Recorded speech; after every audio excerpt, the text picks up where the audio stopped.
In this video, I want to demonstrate how to create blank part configurations in SolidWorks, as shown here in this configuration tree. So first, I'm going to Control-Tab back to my other part.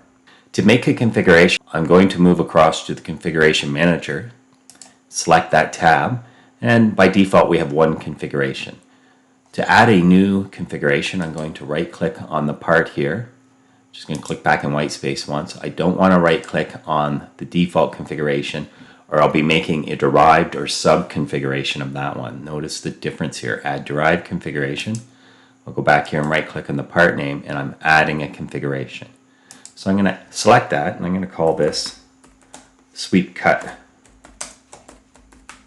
Thread.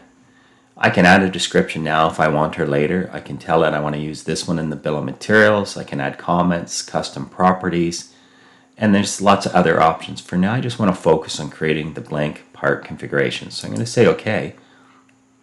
And this configuration is an exact copy of this one for now. If I want to switch back to the default, I just double click on it. And the green check mark here shows me I'm back on it.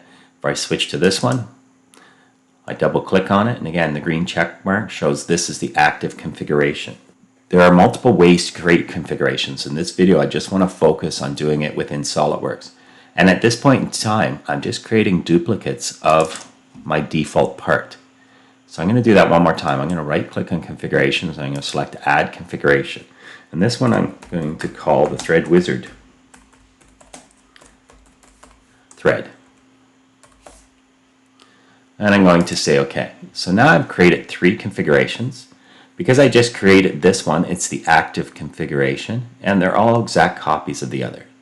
So again, to switch back to the default, I'll double click on it. The green check mark means it's active. When I do create part configurations, I want the part to be in a state where everything that's the same in all the configurations I want to make is complete. And then create the configurations, because once I add something to a configuration, it will be suppressed in the others, which we'll see here shortly in the next video when we start altering each configuration. But for now, I've created 3 blank configurations in SolidWorks by right-clicking on the part name and selecting Add Configuration.